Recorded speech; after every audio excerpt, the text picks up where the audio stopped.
बिस्मिल्लाहिर्रहमानिर्रहीम। I am Waqas Ahmed. Hopefully students आप लोग फाइन होंगे।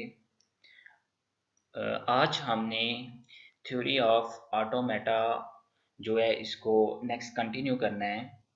तो नेक्स्ट हमारा टॉपिक है। तो प्रीवियस लेक्चर में हम लोगों ने वेज टू रिप्रेजेंट लैंग्वेज को डिस्कस किया था, जिसमें हमारे पास तीन मेथड थे। First of all descriptive method, second one is regular expression and third one is finite automata, जिसकी हमारे पास टू टाइप्स थी, NFA and DFA, non deterministics finite automata and deterministics finite automata. तो हम लोगों ने कुछ डिस्क्रिप्टिव मेथड को डिटेल से डिस्कस करके इसकी कुछ एग्जांपल की थी। तो स्टूडेंट्स आज हम इसी टॉपिक को कंटिन्यू करते हुए एक हमारे पास एक्सरसाइज है उसको करेंगे। इसके साथ हम न्यू टॉपिक जो हमारे दो छोटे छोटे हमारे टॉपिक हैं उनको हम लोग डिस्कस करेंगे। तो स्टूडेंट फर्स्ट ऑफ ऑल हमारे पास एक सिंपल एक्सरसाइज में ये क्वेश्चन है कि क्वेश्चन नंबर 1, ये हमारे पास हमें अल्फ़ाबेट्स डिजिट्स जो हैं वो दिए हुए हैं 0 एंड 1, और हमारे पास लैंग्वेज का जो रूल है वो दिया हुआ है कि ऑल स्ट्रिंग्स एंडिंग विद 1, कि ऐसे स्ट्रिंग्स हम लोग जनरेट करेंगे जो कि एंड हो रहे होंगे 1 से। तो यहाँ पे स्टूडेंट्स देखें कि हमारे पास जिसकी लेंथ ओनली 1 है वो सिर्फ एक ही स्ट्रिंग हमारे पास जनरेट हुई है। इसके बाद 0 1, इसकी लेंथ 2 है हमारे पास, इसके लास्ट पे भी हमारे पास 1 आ रहा है क्योंकि हम लोगों ने एंड पे 1 लिखना था। हमारे पास रूल है कि एंड विद 1 से होना चाहिए। इसके बाद डबल 1 आ रहा है, तो डबल 1 के बाद हमारे पास कोई भी 2 लेंथ वाली स्ट्रिंग नहीं जो कि जनरेट हो और हमारे पास जो लास्ट पे 1 आए। तो इसके बाद हमारे पास थर्ड लेंथ वाली जो 3 लेंथ वाली स्ट्रिंग्स है उनको जनरेट करेंगे। जब वो सारी की सारी जनरेट हो जाएंगी तो हम लोग फिर 4 स्ट्रिंग वाली पे मूव करेंगे। तो स्टूडेंट देखें कि हम लोगों ने 101 लिखा यहाँ पे, और ये हमारे पास एक ऐसी स्ट्रिंग है जिसके एंड पे 1 आ रहा है। इस तरह 011 है, इसके एंड पे भी 1 आ रहा है। ये 111 लिखा हुआ है, इसके भी एंड पे भी 1 आ रहा है। इस तरह 001, इस तरह सो ऑन हमारे पास स्ट्रिंग जनरेट होती जाती है। आज का लेक्चर हमारा बहुत इंपॉर्टेंट इस हवाले से है कि हम लोगों ने लिमिटेशन को डिस्कस करना है कि डिस्क्रिप्टिव मेथड से हम लोग नेक्स्ट मेथड पे क्यों मूव करेंगे। तो इस एक्सरसाइज के बाद, टॉपिक के बाद हम लोग लिमिटेशन को डिस्कस करेंगे और फिर हम लोग नेक्स्ट लेक्चर में नेक्स्ट पे मूव कर जाएंगे। तो सेकंड हमारे पास जो क्वेश्चन एक्सरसाइज में ये है कि जिसमें सिग्मा है हमारी लैंग्वेज है, जिसमें अल्फाबेट है ए बी, और ऐसी स्ट्रिंग्स जनरेट करनी है जो कि एट लीस्ट 3 हों, कि 3 से कम लेंथ वाली स्ट्रिंग्स को हम लोग जनरेट नहीं करेंगे। यहाँ पे हमने क्या देखा कि हमारे पास ए बी है तो ट्रिपल ए जनरेट किया, डबल ए बी जनरेट किया, ए बी ए जनरेट किया, कि हमारे पास एट लीस्ट जो है वो 3 होनी चाहिए। तो हम लोगों ने जितनी भी वो 3 हो रही थी उनको जनरेट किया, वो आगे सो ऑन कर दिया कि हमारे पास इससे ज़्यादा जो स्ट्रिंग्स हैं वो जनरेट हो सकती हैं। नेक्स्ट स्टूडेंट्स हमारे पास क्वेश्चन नंबर है 3 क्वेश्चन में हमारे पास अल्फाबेट्स ए बी हैं और हमें जो स्ट्रिंग दी हुई है, जो रूल दिया हुआ है हमें कि विद लेंथ एट मोस्ट 2, जबकि पिछले क्वेश्चन में हमने किया है कि यहाँ पे हमारे पास लेंथ जो है एट लीस्ट 3 होनी चाहिए। यहाँ पे एट मोस्ट मीन के हमारे पास एट मोस्ट 2 होना चाहिए, 2 से ज़्यादा नहीं होनी चाहिए। तो यहाँ पे हम लोग देखेंगे कि लैम्डा भी इसमें इंक्लूड होगा क्योंकि lambda is equal to 0। Lambda की जो लेंथ होती है वो 0 के इक्वल होती है। ये आप लोगों ने याद रखना है कि लैम्डा इज इक्वल टू 0, 0 के लेंथ जो होती है लैम्डा की वो 0 के इक्वल होती है। इसके बाद हमारे पास ए स्ट्रिंग है, बी स्ट्रिंग है, डबल ए बी, तो इस इनके अलावा हमारे पास कोई भी ऐसी स्ट्रिंग नहीं जो कि हमारे पास एट मोस्ट 2 हो। तो हमने जितनी भी इसमें इंक्लूड थी इस क्वेश्चन में हम लोगों ने उनको राइट कर दिया। तो इसके अलावा 3 जो जिनकी लेंथ 3 है उनको हम लोग इसमें इंक्लूड नहीं करेंगे क्योंकि एट मोस्ट का मतलब होता है कि ज़्यादा से ज़्यादा 2 ही हमारे पास स्ट्रिंग्स आनी चाहिए। तो नेक्स्ट हम लोगों ने ये पहले भी पढ़ा था कि फाइनाइट ऑटोमेटा क्या होती है, इनफाइनाइट ऑटोमेटा क्या होती है। तो फाइनाइट ऑटोमेटा हमारे पास with finite number of words और स्ट्रिंग्स ऑफ फाइनाइट लेंथ, जिसकी एग्जांपल हमने देखी थी कि फॉर एग्जांपल एट मोस्ट हम लोगों ने लेंथ 2 करनी है तो इसकी ये एग्जांपल थी, और इसकी A4 है इसकी पावर, तो इसके हमारे पास 4 जनरेट होंगे ए।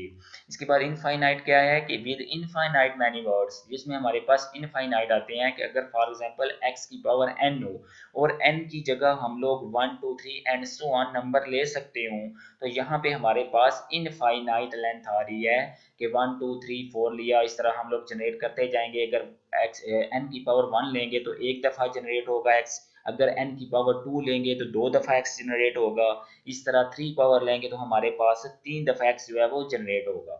इसके बाद स्टूडेंट नेक्स्ट क्वेश्चन है, हमारे पास एक लैंग्वेज है जिसमें हमें दिया है कि x इवन, कि x हमेशा इवन होने चाहिए। तो इसके लिए हमारे पास एक फार्मूला होता है जो कि 2n हमने लिखा हुआ है कि n हमारे पास कोई भी नंबर होगा जिसको पुट करके हम लोग x जो होंगे उनको इवन जनरेट करेंगे। तो हमने 0 पुट किया यहाँ पे तो वो हमारे पास लैम्डा आ जाता है, यहाँ पे हमने लिखा हुआ है। अगर 1 पुट करेंगे तो वो भी इवन आएगा, वो हम लिख लेंगे कि हमारे पास 2 आया तो 2 हमारे पास जनरेट हो जाएंगे कि x 2 दफ़ा इंक्लूड होगा। अगर हम लोग यहाँ पे 3 इंक्लूड करेंगे तो 2 हम पुट करते हैं तो हमारे पास x की पावर 4 आएगी, तो हम लोग 4x को जनरेट कर देंगे। इसी तरह अगर हम x की n की जगह हम लोग 3 को लिखें तो 3 2 हमारे पास 6 आ जाएगा, तो हम लोग हमारे पास x जो है वो 6 जनरेट हो जाएंगे। सेम इसी तरह हमारे पास नीचे क्वेश्चन है कि हम लोगों ने ए बी जो है इसको हमने इवन जनरेट करना है, कि हमारे पास ये अल्फ़ाबेट्स दिए हुए हैं, लैंग्वेज के अल्फ़ाबेट हैं, और अल्फ़ाबेट में हमारे पास रूल क्या है, लैंग्वेज का रूल ये है कि हम लोगों ने इवन जनरेट करने हैं। जितने भी हम लोग स्ट्रिंग्स ये जनरेट करेंगे ये सारे के सारे इवन नंबर्स ऑफ होंगे। तो यहाँ पे देखें कि हमारे पास लैम्डा बी आएगा क्योंकि ये इवन नंबर्स में आता है, और ये इज इक्वल टू 0 होता है इसकी लेंथ जो होती है। इसके बाद हम लोगों ने ए बी हमारे पास आया है, डबल ए आया है, ये इवन है, बी ए डबल बी। तो इसके अलावा हमारे पास 2 लेंथ वाले स्ट्रिंग्स नहीं हैं, तो हम लोगों ने नेक्स्ट 3 जो 4th लेंथ वाले हैं उन पे मूव किया। 3 पे क्यों नहीं मूव करेंगे, क्योंकि हमने तो वो जनरेट करनी है जो हमारे पास इवन नंबर्स हैं। इसके बाद हमने double A B A generate किया, डबल ए बी जनरेट किया, इसके बाद 4 ए हम लोग लिख सकते हैं, इसके अलावा डबल ए डबल बी लिख सकते हैं। ये हमारे पास सारे के सारे इवन जो हैं वो स्ट्रिंग्स आ रही हैं। तो हम लोगों ने इस पे अप्लाई किया ये जो हमारे पास फार्मूला था। इसके बाद स्टूडेंट्स हमारे पास नेक्स्ट है कि एक्स ऑड।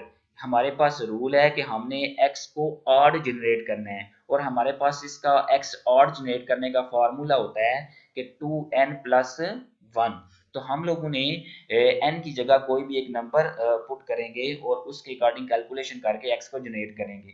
तो यहाँ पे देखें कि x1 हमारे पास जनरेट हुआ है, इसके बाद x3 हुआ है, x5 हुआ है, x7 मीन के ये सारे हमारे पास इवन नंबर आ रहे हैं। तो यहाँ पे x1 की जगह एक दफ़ा x को जनरेट किया, x3 की जगह हमने 3 दफ़ा x को जनरेट किया, इस तरह 5 की जगह हम लोगों ने 5 को जनरेट किया, और 7 के टाइम हम लोग 7 को जनरेट करेंगे, इस तरह सो ऑन हम लोग उसको जनरेट करते जाएंगे। ये हमारा था ऑड नंबर।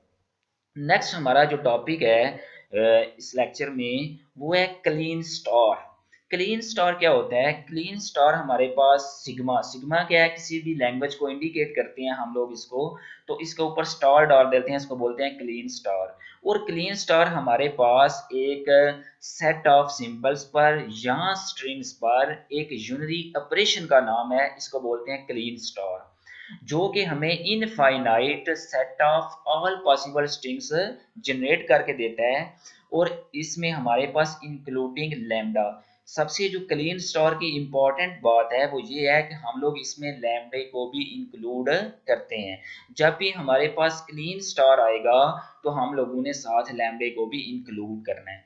तो हमारे पास ये अल्फ़ाबेट्स दिए हुए हैं, और ये हमारे पास रूल क्या है लैंग्वेज का, क्लीन स्टार। तो क्लीन स्टार में हम लोगों ने क्या किया, लैम्डा लिखा, लैम्डे के साथ हम लोगों ने ए लिखा, बी लिखा, इसके बाद डबल ए डबल बी, इस तरह सो ऑन जितने भी स्ट्रिंग्स हमारे पास जनरेट होते जाएंगे हम लोग लिखते जाएंगे। तो ये हमें इनफाइनाइट स्ट्रिंग्स देगा, क्योंकि ए को हमने एक दफा लिखा, बी को एक दफा लिखा, फिर डबल ए को एक दफा लिखा, डबल बी को एक दफा लिखा, ए बी को लिखा, बी ए को, फिर हम 3 दफा भी ए को लिख सकते हैं, 4 दफा भी लिख सकते हैं, इस तरह so on infinite number of strings हमें जनरेट करके क्लीन स्टार देता जाएगा। इस तरह नेक्स्ट हमारा एक ऑपरेशन है क्लीन क्लियर का, जिसको क्लीन हम लोग प्लस भी बोलते हैं, जिसमें हमारे पास set of all possible strings of all possible length के साथ आते हैं। स्टूडेंट्स इसमें हमारे पास क्या होता है कि लैम्डा माइनस हम लोग करते हैं कि लैम्डे को हम लोग इंक्लूड नहीं करते, और यहाँ पे हमारे पास देखें कि सिग्मा के ऊपर हम लोग पॉजिटिव का जो प्लस का जो साइन होता है उसको डालते हैं, और हमारे पास इस तरह आएगा कि if X sigma is equal to A B, and A B जब हमारे पास स्ट्रिंग्स आए, जो हमारे पास अल्फाबेट्स आएंगे, और हम लोग यहाँ पे लिखेंगे कि sigma plus is equal to, यहाँ पे हम देखेंगे लैम्डा को इंक्लूड नहीं किया। बेसिक जो डिफरेंस होता है क्लीन स्टार और क्लीन क्लियर में, वो यही होता है कि क्लीन स्टार में हम लोग लैम्डे को इंक्लूड करते हैं, जबकि हम लोग इसमें लैम्डे को इंक्लूड नहीं करते जो हमारे पास क्लीन क्लियर होता है। तो यहाँ पे देखें ये भी हमारे पास सेट ऑफ और इनफाइनाइट पॉसिबल जो है वो स्ट्रिंग्स आती जाएंगी, हम लोग जनरेट करके इसका लिखेंगे। तो ये था हमारा क्लीन स्टार का ऑपरेशन आज का, और हमारे पास क्लीन क्लियर का। ये दो हमने चीजें डिस्कस करनी थी, और एक एक्सरसाइज थी हमारे पास डिस्क्रिप्टिव मेथड की, जिसको हमने थोड़ा सा एक्सपेंड किया है और डिस्क्रिप्टिव मेथड को डिस्कस किया है। अब स्टूडेंट्स नेक्स्ट हमारा जो लेक्चर आएगा, हम लोग मूव करेंगे नेक्स्ट हमारा रेगुलर एक्सप्रेशन, जिसको रियल एक्सप्रेशन भी बोलते हैं। रेगुलर एक्सप्रेशन पे हम लोग मूव करेंगे। हम लोग पहले ये डिस्कस कर चुके हैं कि हम लोग डिस्क्रिप्टिव मेथड को जब करेंगे डिस्कस, तो इसमें कुछ लिमिटेशंस होंगी। वो लिमिटेशन जो होंगी उनको रिमूव करने के लिए हम लोग डिस्क्रिप्टिव मेथड पे मूव करेंगे। तो आज हम लोग जो इम्पोर्टेंट चीज डिस्कस करने लगे हैं, इम्पोर्टेंट बात डिस्कस करने लगे हैं, वो ये है कि हमारे पास डिस्क्रिप्टिव मेथड में ऐसी कौन सी लिमिटेशंस हैं जो हमें रेगुलर एक्सप्रेशन पे मूव करने पे फोर्स कर रही है। तो वो स्टूडेंट देखिए कि हमने जितनी भी एग्जांपल किए हैं, ये पीछे हम लोग पूरे के जितने भी हमारे पास नोट्स हैं, जितने भी हम लोगों ने एग्जांपल्स किए हैं, आज हमने एक्सरसाइज की है, तो स्टूडेंट्स देखिएगा कि जितने भी हमारे पास स्ट्रिंग्स जनरेट हो रहे हैं, इनफाइनाइट नंबर ऑफ जनरेट हो रहे हैं। यहाँ पे देखिए हमने एक्सरसाइज में ये किया है, तो ये देखिए इनफाइनाइट नंबर ऑफ जनरेट हो रहे हैं कि सो ऑन जो है हम लोग जनरेट करते जा रहे हैं। इस एग्जांपल में भी देखें तो हमारे पास जो है वो इनफाइनाइट जनरेट होते जा रहे हैं। ये रेयरली कुछ हमारे पास एक एग्जांपल थी कि जिसमें हमारे पास फाइनाइट नंबर ऑफ जो है वो थे, लेकिन ज्यादातर हमारे पास जो जितनी भी एग्जांपल आ रही थी वो सारी की सारी इनफाइनाइट नंबर ऑफ स्ट्रिंग्स को जनरेट कर रही थी। नेक्स्ट देखें जितने भी हम लोगों ने क्वेश्चन किए हैं वो इनफाइनाइट नंबर ऑफ स्ट्रिंग्स को जनरेट कर रहे हैं। यहाँ पे भी देखें तो हमारे पास इनफाइनाइट नंबर ऑफ स्ट्रिंग्स को जनरेट कर रहे हैं। इसी तरह हमने क्लीन स्टार को डिस्कस किया, तो ये भी इनफाइनाइट नंबर को स्ट्रिंग्स को जनरेट कर रहे हैं।